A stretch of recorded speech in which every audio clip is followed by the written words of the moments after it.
अस्सलाम वालेकुम, कैसे हैं आप सब। उम्मीद करती हूँ सब खैरियत से होंगे। अल्हम्दुलिल्लाह आप सबकी दुआ से हम भी अच्छे हैं। तो यहाँ पर ही मैं अपनी बेटी को लेके जा रही हूँ जोया को ट्यूशन। और ट्यूशन मैं खुद ही छोड़ती हूँ, बच्चों को अकेले छोड़ना भी अच्छा नहीं होता, डर भी लगता है क्योंकि डॉगी बहुत घूमता है बाहर में ना। और अभी बीच में मेरे मेरे बेटे को भी ना काट दिया था, हल्का सा नाखून लग गया था, तो उसको लेकर के मैं दौड़ी हूँ, इंजेक्शन लगाई हूँ, चक्कर काटी हूँ हॉस्पिटल का, 4-5 इंजेक्शन लगा था उसको। तो मैं इसलिए डरती हूँ। और बच्चों को ऐसे भी अकेले छोड़ना नहीं चाहिए, अच्छा नहीं तो डर लगता है, टाइम ऐसे ही ख़राब है तो पास में ही, लेकिन फिर भी मैं बहुत फ़िक्र करती हूँ बच्चों का। मैं वहाँ से निकलती हूँ तो मैं इधर से आज चल जाती हूँ लाने के लिए भी, छोड़ने के लिए भी ट्यूशन स्कूल। तो बच्चों को थोड़ा सा केयर करना बहुत ज़रूरी है। थोड़ा सा लापरवाही करने से डर लगता है कि कुछ हो मत जाए, खैर अल्लाह ना करे किसी के साथ कुछ भी हो, लेकिन फिर भी इंसान को थोड़ा सा ध्यान देना चाहिए, लापरवाही नहीं करनी चाहिए। तो बस यहाँ पे मैं आ गई और किचन का काम समेट एक्चुअल में ना मुझे जाना है, मेरी बाजी जो है ननद मेरी, तो उनके दामाद के ना, मेरे भी दामाद हुए। तो भांजी जो आई थी पिछले ब्लॉग में, आपने बर्थडे ब्लॉग में भांजी को देखा था, तो उनके हस्बैंड का ना एक्सीडेंट हो गया, उसी दिन हो गया जिस दिन वो आई थी ना, उसी दिन रात में हो गया। तो बच्ची रुकने के लिए आई थी कि रुकूंगी मामी के साथ 2 दिन रहूँगी। शादी के बाद पहली बार आई थी, मतलब रुकने के नाम से, 1-2 बार आई हैं तो मिल के चल गई हैं, रुकी नहीं है। और अचानक ऐसा खबर आया तो उनको जाना पड़ा। तो उन्हीं को देखने के लिए ना मैं जाऊँगी। एक्सीडेंट हुआ, पैर ना फ्रैक्चर हो गया। तो बाजी का फ़ोन आया था कि सब कैसे से हो गया, तो मैं बोली ठीक है चलो मैं आती हूँ, काम वाम निपटा के बच्चों को ही करके ना। अभी हॉस्पिटल में थे उन लोग सुबह से, प्लस्तर उस्तर जो भी हुआ था, और तो फिर घर आ गए होंगे शाम में। तो मैं सोच चलो शाम में जाते हैं, और काफ़ी दूर है, मैं बच्चों को लेके नहीं जा रही हूँ। बच्ची का ना ये है, क्या बोलते हैं, पेपर चल रहा है, तो उसके वजह से लोग ट्यूशन पढ़ाई लिखाई करते हैं। तो मैं सोची चलो मैं खुद ही चल जाती हूँ अकेले। और मेरे से गलती नहीं हुई, पता नहीं क्यों कैसे ऐसा हो गया कि पिछले ब्लॉग जो मेरे बर्थडे का डाली थी ना, उसमें कमेंट बॉक्स बंद हो गया था, पता नहीं क्यों। मैं बहुत कोशिश की, ऐसे मैं अच्छे से चेक करके डालती हूँ, मुझसे कोई गलती नहीं, लेकिन होता एक बार बहुत पहले भी मेरा हो चुका था। कभी कल ऐसा होता है ना कि ऑटोमेटिक यूट्यूब का पता नहीं क्या रहता है, अल्लाह जाने, तो वो बंद हो जाता है। जब बंद हो गया ना, तो मुझे ना, जब मैं देखी कमेंट नहीं आ रहे एक भी, तो मुझे लगा क्या है, तो मैं चेक करी, बहुत कोशिश करी तो भी नहीं आया। तो मुझे बहुत भी ख़राब लगा कि अरे यार, मुझे मतलब कमेंट्स इतने सारे लोग कर रहे होंगे, बर्थडे विशेस कर रहे होंगे, और आया नहीं। अब तो अच्छा खासा माशाल्लाह से मेरा सब चाहने वाले जो सपोर्ट करते हैं तो अच्छा खासा कमेंट्स करते हैं। 1-2 लोग हैं जो हेटर लोग, तो कुछ ऐसा कमेंट्स कर देते हैं, खैर उससे कोई फ़र्क नहीं पड़ता मुझे। जो चाहता है उसको देखो, जो हेटर लोग हैं जो नफ़रत करता है उसको मत देखो, होता ही है। हर कोई आपको पसंद नहीं कर सकता, ये ज़रूरी नहीं कि हर कोई आपको पसंद करे, आप कितने भी अच्छे हो जाओ। तो बस यहाँ पे जल्दी जल्दी मैं सफाई करती। हाँ, और बहुत सारे कमेंट्स का मुझे याद जितना रहता वॉइस ओवर में ना रिप्लाई कर देती हूँ, बाकी मैं याद रखती हूँ कि मैं रिप्लाई दूँगी। मेरा बेडशीट बहुत पसंद आया था जो बर्थडे में मेरी सिस्टर ने मुझे गिफ्ट किया था, तो वो उनसे पूछी थी कौन से ऐप से मंगाए थे, तो उन्होंने मीशो से मंगाया था। बहुत ही अच्छा था, आप सब मीशो में चेक कर सकते हैं, बहुत ही अच्छा। मैं तो देख के खुद दिल खुश हो गया, बहुत ही अच्छा लगा था मुझे। और मैं यहाँ पर ही पढ़ रही हूँ कुरान शरीफ, क्योंकि असर की नमाज़ के बाद ही मैं जाऊँगी। तो मैं सोची क्यों ना, काम निपट गया है, काम कंप्लीट हो गया था, तो मैं सोची क्यों ना मैं कुरान शरीफ मौजू बनाए, कुरान शरीफ की थोड़ी सी तिलावत कर लूँ। और नहीं पढ़ती तो मुझे बहुत बेचैनी होती है। हाँ, और यहाँ पे मैं ना जब वॉइस ओवर डाल रही थी, मैं वीडियो एडिट कर, तो मैं देखी कि मैं उल्टे हाथ से दिखा रहा है कि मैं पढ़ रही हूँ। आप सब इसको देख के जज करेंगे कि आप उल्टे हाथ से कुरान शरीफ पढ़ रही है। तो मैं लेफ्टी नहीं हूँ, ये कैमरे की वजह से होता है। कभी आप खाते भी है ना राइट से, तो लेफ़्ट दिखाता है, ऐसा होता है जब वीडियो शूट करते हैं ना, ब्लॉग शूट करते हैं, तो ऐसा सामने रख के तो ऐसा लगता है कि हम सीधे से भी करते हैं तो लगता है कि हम उल्टे हाथ से ही कर रहे हैं, राइट से करते हैं तो लेफ़्ट लगता है। तो ये होता है, इसलिए मैं यहाँ पर क्लियर करना चाहती हूँ, नहीं तो आप सबको लगेगा कि मैं उल्टे हाथ से कुरान शरीफ पढ़ी हूँ। और मैं कुरान शरीफ कुशन रखी हूँ गोद में, कुशन के ऊपर कुरान शरीफ है, उसको मैं पढ़ रही हूँ। क्लियर करना बहुत ज़रूरत है, तो आप सब थोड़ा सा लगता है ना, आप लोग देखते हैं जो, तो लगता होगा नहीं ऐसा, तो कमेंट्स कर देते हैं कि ऐसा नहीं ऐसा, आपी दीदी जो भी। तो मैं सोची कि चलो ये सब मैं क्लियर कर लूँ। तो बस यहाँ पर ही अजान का वेट कर रही थी मैं कि अजान होगी तो मैं नमाज़ पढ़ूँगी, फिर निकलूँगी, क्योंकि काफ़ी दूर है तो मुझे टाइम लग जाएगा। और अकेले ही जा रही हूँ, बच्चों को लेकर के नहीं जा रही हूँ, और जाना ज़रूरी है, क्योंकि ऐसा सुन कर के इंसान एक बार खुशी में ना जाए, लेकिन किसी के गम में तकलीफ़ में तो जाना ही पड़ता है। अब वो घर के दामाद हैं, मेरे भी दामाद लगे, मैं अपनी भांजी को ऐसी बहुत मानती हूँ, मेरी बच्ची जैसी हैं वो, मैं पिछले ब्लॉग में बता भी चुकी थी। तो जाना ज़रूरी है। मैं सुनी वैसे ही मुझे लगा कि मैं कब चल जाऊँ, दूर था करके ना मैं थोड़ा सा रुक गई कि नहीं अब बच्चों लोग को देख लेती हूँ सब चीज़ करके, फिर मैं जाती हूँ। और नमाज असर की नमाज़ पढ़ने के बाद फिर मैं आगे किचन में बोली चाय पी लेती हूँ, चाय पी के निकलूँगी मैं, क्योंकि चाय ना पीऊँ ना शाम में आदत है ना तो सर दुखने लगता है। और काफ़ी दूर भी है, आधा पौन घंटा लग जाएगा मुझे ऑटो से जाने में। ऑटो दो ऑटो बदलना पड़ता है। एक्चुअल में ना दूर है थोड़ा सा, ज़्यादा दूर नहीं है, बट मैं जाती नहीं हूँ ना ज़्यादा, तो मुझे आयत नहीं, मुझे ऐसा लगता है ना कि बहुत ज़्यादा दूर है और 2 ऑटो चेंज करना पड़ता है। तो बस मैं पहले चाय पी लेती हूँ, उसके बाद जाऊँगी। बच्चों को समझाती हूँ कि मैं आऊँगी तो खाना बनाऊँगी, तुम लोग घर में रहना और बदमाशी नहीं करना, समझा के निकलना पड़ता है। फिर आने के बाद तो खाना बनाना रहेगा मुझे। हाँ, किसी ने मुझे ये भी कमेंट किया था कि आप नेल पेंट लगाती हैं क्या? तो नहीं, मैं नेल पेंट नहीं लगाती हूँ। कब लगाई हूँ मुझे वो भी याद नहीं, एक ज़माना हो गया। मुझे बिल्कुल पसंद नहीं है। जब से मैं सुनी हूँ ना नेल पेंट अगर लगे रहता नाखून में, अगर मौत हो गई ना, मौत तो बरहक है, कभी भी हो सकती है, कोई नहीं जानता है।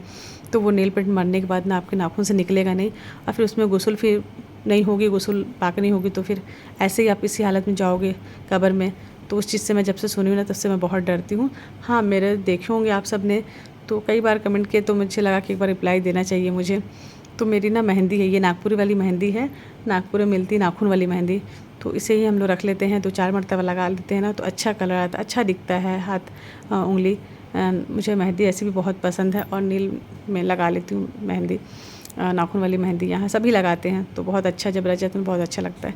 तो बस यहाँ पर ही मैं ऑटो की सामने ही ऑटो मिल गया था। ये देखिए लेडीज़ चला रही हैं ऑटो। आजकल यहाँ ना छोटा ऑटो ना लेडीज़ चलाती हैं और उसका बच्चा भी साथ में बैठा होता। तो मुझे देख कितना अच्छा लगा कि देखो औरत के ऊपर अगर आता है ना, अगर औरत करने पे आ जाए ना तो अपने बच्चों को ना माँ और बाप दोनों बन के पाल लेती। एक माँ के अंदर ही ना इतना वो अल्लाह ने जज्बा दिया है कि माँ बन के भी और बाप बन के भी पाल लेती है। माँ में बाप बनने की ताकत है, बाप में माँ बनने की ताकत नहीं है। बल्कि अगर माँ मर जाए ना तो बाप में बाप बनने की भी ताकत नहीं रहती है। तो माँ के जज्बे को तो मैं सलाम करती हूँ। तो बस यहाँ पर ही मैं थोड़ा सा फ्रूट्स ले ली और देखो अंधेरा हो रहा था, शाम हो रहा था, तो मुझे थोड़ा सा लग रहा था कि ऐसे सिटी के बाहर नहीं था ज़्यादा अंदर, मतलब वाटर में, बट फिर भी मुझे थोड़ा सा लग रहा था कि मैं कहीं रास्ता गलत जगह तो नहीं जा रही हूँ। पर पहचानते वो लग रहा था कि नहीं यही रास्ता है। तो चलो मैं सीधे से मैं आ गई। कई बार आई हूँ बट सबके साथ आई हूँ। आ गई घर। अल्लाह पाक, बारिश हो रही थी, वो तो मामा मिल गए मुझे रास्ते में, मामा के साथ आई।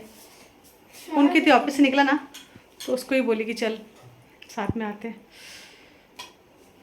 दोनों पैर में पट्टी लगा है, एक पैर फ्रैक्चर हुआ, एक पैर में कच्चा बैंडेज है, फिर गरम वाला पट्टी लगेगा। अल्लाह का शुक्र है बच गया, कुछ हुआ नहीं मेरा हादसा। मतलब ट्रक चढ़ पैर पे चढ़ गया था जूते के ऊपर, सोच चक्का पूरा ऊपर तक क्यों? अच्छा बड़ा है ट्रक। रो रही थी अपने, इतना अच्छा नहीं लग रहा था, दाना निकल गया मेरे को इतना गंदा तरीके से। हाँ चलो ना खाना बनाना, मैं थोड़ा पानी वानी पीऊँ, सर दुख रहा है। तो बस आ गई जल्दी से, बारिश भी हो रही थी, भीग भी गई मैं हल्के सी। और भाई रास्ते में मिल गया था तो भाई के साथ ही आ गई। भाई को उधर ही ऑफिस होता है ना, तो भाई को फ़ोन लगाई तो वापस से निकल रहा था, तो मैं बोली चलो साथ में ही, तो भाई लेकर के आ गया। बस यहाँ पे जल्दी से तैयारी कर रही हूँ मैं खाने की। हाँ, और मुझे अभी आज ही मैं एक कमेंट पर, एक बहन ने मुझे कमेंट किया कि आपका तलाक हुआ तो आप पूरे सोशल मीडिया को, यूट्यूब में क्यों बता रहे हैं? मेरा भी तलाक हुआ पर मैं नहीं बताई। तो सबकी अपनी अपनी मर्ज़ी होती है, किसी को लगता बताना चाहिए, मुझे लगा कि मुझे बताना चाहिए, सो मैं बताई। आप व्यूज़ पाने के लिए कर रही हैं, मैं भी चाहती तो बता सकती थी। तो हाँ, आप चाहती तो बता सकती थी, आप नहीं बताई, ये आपकी मर्ज़ी थी, आपको बताना था। मुझे लगा मुझे बताना था अपना, मतलब मुझे लगा कि नहीं मुझे बताना चाहिए, आप सबको बताई। तो मुझे बहुत सपोर्ट मिला, बहुत हिम्मत मिली, उससे मेरे अच्छे खासे सब्सक्राइबर भी हो गए माशाल्लाह। और मुझे सब ने बहुत ही सपोर्ट किया, बहुत ही अच्छा लगा, उससे बहुत हिम्मत आई। और अपना काम करने का, जो ब्लॉगिंग करने का है ना, उसमें और एकदम जज्बा आ गया कि नहीं अब मुझे करना है। तो ये होता है एक अपना अपना, सबका दिल जो बोलता है इंसान करता है अपनी मर्ज़ी से।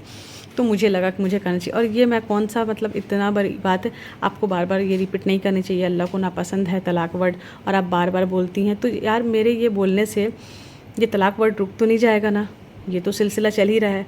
तलाक ऐसा है कि आप, मैं नहीं बोलूँगी तो तलाक होगा नहीं किसी का। यही मैं यूट्यूब पे आज ये अपना तलाक का मुद्दा रखी हूँ, तो ही तलाक हो रहा है। आप रोक लीजिए तलाक को, अगर रोकना चाहते हैं तो। ये तो रुकने से रहा।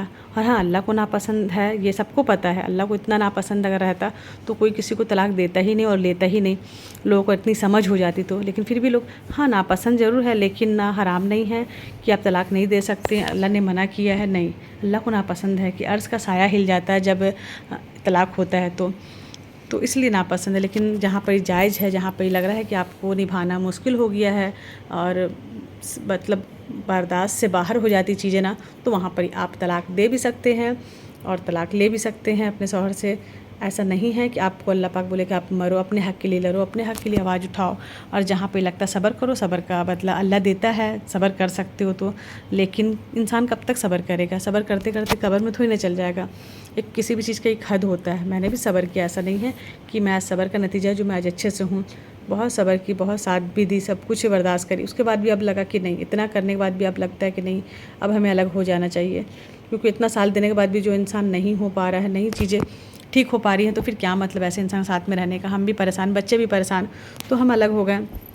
अब मुझे नहीं लगता है कि मेरे तलाक बोलने से और देने से इतना ज़्यादा जो सबको लग रहा है, लोग देख रहे हैं, मुझे कई सारे कमेंट पहले भी कि क्या व्यूज़ पाने के लिए कर रही हैं, तो मेरा मकसद तो ऐसा कुछ नहीं था। बाकी अल्लाह की मर्ज़ी थी, अल्लाह ने तलाक में से ही मेरा मतलब ये हो गया, व्यूज़ बढ़ने लगे, सब्सक्राइबर आने लगे, तो ये अल्लाह पाक ही जाने। मैं तो ब्लॉगिंग आज से नहीं कर रही, 3 साल से ब्लॉगिंग कर रही हूँ मैं। ये होता है, कुछ भी चीज़ ऐसा होता है कि इंसान आप कर रहे हो, अचानक से वायरल हो जाता है, तो अपना अपना किस्मत होता है। और मेरे रोकने से तलाक रुकेगा नहीं, रोक सकते तो आप रोक लीजिए तलाक को। आजकल तलाक का इशू इतना ज़्यादा, इतनी तेज़ी से बढ़ रहा ना, ये किसी से नहीं रुकेगा। ये और ज़्यादा आने वाले समय में ना और ज़्यादा बढ़ेगा, लेकिन कम नहीं होगा। क्योंकि इंसान के अंदर जो सब्र, जो बर्दाश्त होता है ना, पेशेंस, वो ख़त्म होते जा रहा है। इस मैं इंशाल्लाह आगे बात करूँगी किसी ब्लॉग में, क्योंकि मुझे नहीं लगता है कि ये चीज़ें अब और वक्त के साथ ख़त्म होंगी। तलाक का इशू बढ़ेगा और जितना मुझे लगता है, क्योंकि समझ में आ गया कि आजकल लोगों को निभाना, एक दूसरे से साथ ज़्यादा टाइम साथ में रह लेते हैं ना, तो वैल्यू ख़त्म हो जाती है, मोहब्बती फीलिंग्स ही ख़त्म, दिल वही रहता है, लेकिन जो एहसास होता है ना, वो ख़त्म हो जाता है। तो बहुत मुश्किल हो गया है। बाकी अल्लाह सबको इतनी समझ दे कि अपने रिश्ते को खूबसूरती से निभाए। अल्लाह ने बहुत खूबसूरत रिश्ता बनाया है, मैं इसके लिए नहीं, खिलाफ़ नहीं हूँ इसके, लेकिन मैं बहुत दिल से दुआ भी करती हूँ सबके लिए, अल्लाह सबको सलामत रखे, सबकी जोड़ी सलामत रखे। बहुत सारे कमेंट आते हैं, मेरे पास आए भी हैं, तो मुझे लगा कभी रिप्लाई देना भी ज़रूरत है।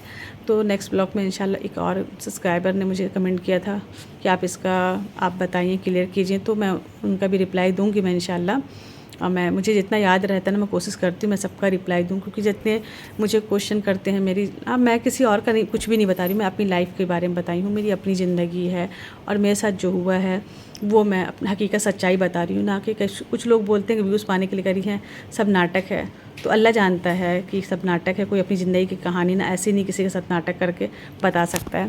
तो जिसको जो सोचना है सोचे। खैर, तो ये था मेरा आज का ब्लॉग। आई होप आप सबको अच्छा लगेगा।